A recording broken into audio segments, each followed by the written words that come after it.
Praise the lord. ప్రభునందు ప్రియమైన దేవుని బిడ్డలారా, ప్రభు నామమున మీ అందరికీ ఉదయకాల శుభములు తెలియపరుస్తూ ఉన్నాం.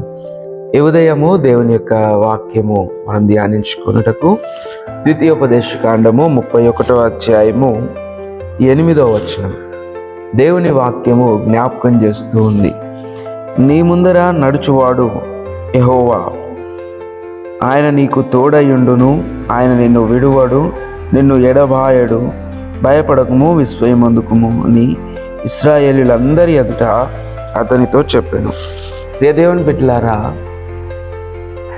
ఈ సందర్భాన్ని మనం చూస్తే మోషే 120 ఏండ్ల వాడై ఇశ్రాయేలీల ముందు ఇక నడవలేని పరిస్థితి వచ్చినప్పుడు, యొర్దాను నది దాటవద్దని దేవుడు ఆజ్ఞాపించినప్పుడు మోషే యెహోషువను ఇశ్రాయేలీలకు ముందు నడవడానికి సిద్ధపరుస్తూ ఉన్నాడు.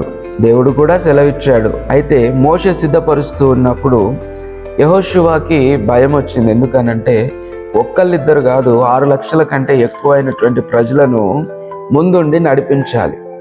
అటువంటి పరిస్థితి యెహోషువకు వచ్చినప్పుడు యెహోషువ భయపడుతూ ఉన్నప్పుడు ఇదిగో మోషే ఆయనను బలపరుస్తూ దేవుని తరపున దేవుని ఆత్మతో జ్ఞాపకం చేస్తూ ఉన్నాడు. నీ ముందర నడుచువాడు యెహోవా, దేవుడే నీ ముందర నడుస్తూ ఉన్నాడు, నీకు తోడయుండును, ఆయన నిన్ను విడువడు, నిన్ను ఎడబాయడు, భయపడకము, విస్మయమందకము అని ఇశ్రాయేలీల ముందు అతనితో చెప్పాను. దేవుని బిడ్డలారా, ఈరోజు దేవుని కొరకు దేవుని ప్రజలకు ముందుగా మనం నడవాల్సిన పరిస్థితి వచ్చినప్పుడు మనం ఎప్పుడూ కూడా వెనకడుగు వేయొద్దు. ఎందుకనంటే దేవుడు మనకు తోడున్నాడు, యెహోవా మన ముందర నడుస్తూ ఉన్నాడు. ఇశ్రాయేలీలను నడిపించింది దేవుడే అనే మాట మనకు తెలుసు. దేవుడే ప్రతి మనిషిని నిలబెట్టుకొని ప్రతి పరిస్థితిలో మనల్ని నడిపిస్తూ ఉంటాడు. కాబట్టి ప్రతి పరిస్థితిలో దేవుడు మనల్ని నిలబెట్టుకుంటాడనే నమ్మకం మనకు ఉండాలి. దేవుని వాక్యం కూడా అందే అంటుంది, ఇదిగో దేవుడు నిలబెట్టుకొని నడిపిస్తాడు, నీ ముందర నడుచువాడు యెహోవా. కాబట్టి ఇప్పుడు దేవుని బిడ్డలారా, ఈ దినము మనకి ఏ పని దేవుడిచ్చినా మన ముందు నడుచువాడు యెహోవా అనే విషయాన్ని మనం జ్ఞాపకం చేసుకొని దేవుని వైపు చూస్తూ విశ్వాసముతో మనం ముందుకు పరిగెత్తాలి. మనం బైబిల్ గ్రంథంలో, కొత్త నిబంధన గ్రంథంలో చూస్తే విశ్వాసమునకు కర్తయు దాన్ని కొనసాగించువాడైన యేసు వైపు చూస్తూ మన పరుగు పందెంలో మనం ముందుకు కొనసాగిపోవాలని దేవుని వాక్యం జ్ఞాపకం చేస్తుంది. ఎక్కడ 2-3 నా నామంలో కూడి ఉంటారో వారి మధ్యలో ఉంటానని యేసు ప్రభువారు వాగ్దానం చేశాడు. అంటే మన ముందు ఉండడానికి దేవుడు ఎల్లప్పుడూ ఉన్నాడు, మనల్ని నడిపించడానికి దేవుడు ఎల్లప్పుడూ ఆలోచన చేస్తూ ఉన్నాడు. ఎప్పుడైతే ఆ విధంగా మనం ఆలోచన చేస్తామో దేవుడు మనల్ని నడిపిస్తాడు. కాబట్టి యెహోషువకు ముందర ఉన్నారని జ్ఞాపకం చేయబడినటువంటి దేవుడు, యెహోషువను భయపడకమని బలపరిచిన దేవుడు ఉదయకాల వేళలో ప్రతి పరిస్థితుల్లో ప్రతి సందర్భంలో నిన్ను నన్ను కూడా ప్రోత్సహిస్తున్నాడు. నీ ముందు ఉన్నది నేనే, భయపడకము అని జ్ఞాపకం చేస్తూ ఉన్నాడు. కాబట్టి దేవుని బిడ్డలారా, మనము జ్ఞాపకం చేసుకొని దేవుడు మన ముందు ఉన్నాడని మనము ఆ విశ్వాసముతో, బలముతో, ప్రోత్సాహంతో ఈ దినమంతయు దేవుని కొరకు, మన కొరకు, మన కుటుంబాల కొరకు బలమైన ఆలోచనలు, బలమైన అడుగు వేసి ముందుకు కొనసాగిపోదాం. దేవుడు అట్టి కృప మనందరికీ దయచేయునుగాక. ఆమేన్. తల్లు వంచి కళ్ళు మూసుకొని ప్రార్థన చేసుకుందాం.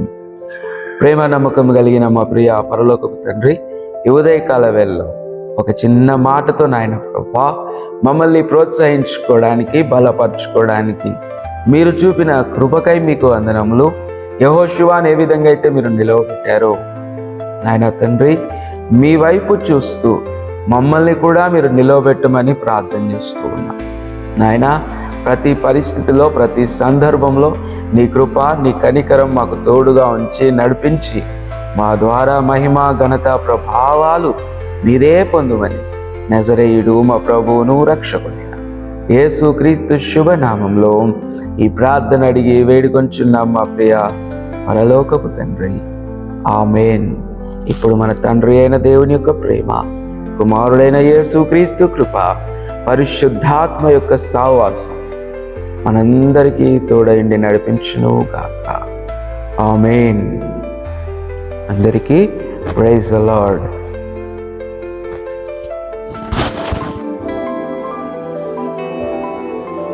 24 పెద్దల చేత నిత్యము ఆరాధింపబడుతున్న దేవానికి స్తోత్రం.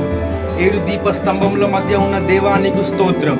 పరలోకమందు మహాసింహాసనముపై ఆసీనుడవై ఉన్న రాజానికి స్తోత్రం. బంగారు దట్టిని ధరించుకొని వాడా నీకు స్తోత్రం. అగ్ని జ్వాలల వంటి నేత్రములు కలవాడా నీకు స్తోత్రం. అపరంజి వంటి పాదములు కలిగిన దేవా మీకు స్తోత్రం. విస్తార జల ప్రవాహముల ధ్వని వలె కంఠస్వరము ఉన్న వాడానికి స్తోత్రం. సూర్య తేజస్సు వలె మహాప్రకాశవంతమైన ముఖము కలవాడా నీకు స్తోత్రం. మొదటి వాడవు కడపటి వాడవు జీవించు వాడవైన యేసయ్యా మీకు స్తోత్రం. మరణమును జయించి యుగ యుగములకు సజీవుడవైన యేసయ్యా నీకు స్తోత్రం. బలమును శక్తియు జ్ఞానమును ఇచ్చే దేవానికి స్తోత్రం. సమాధానకర్త నీకు స్తోత్రం. మా రక్షకుడా నీకు స్తోత్రం. మమ్మను స్వస్థపరిచే దేవానికి స్తోత్రం. విడుదల దయచేసే దేవానికి స్తోత్రం. స్తుతులకు పాత్రుడా నీకు స్తోత్రం. ఘనతకు అర్హుడా నీకు స్తోత్రం. రాజులకు రాజా నీకు స్తోత్రం యేసయ్యా.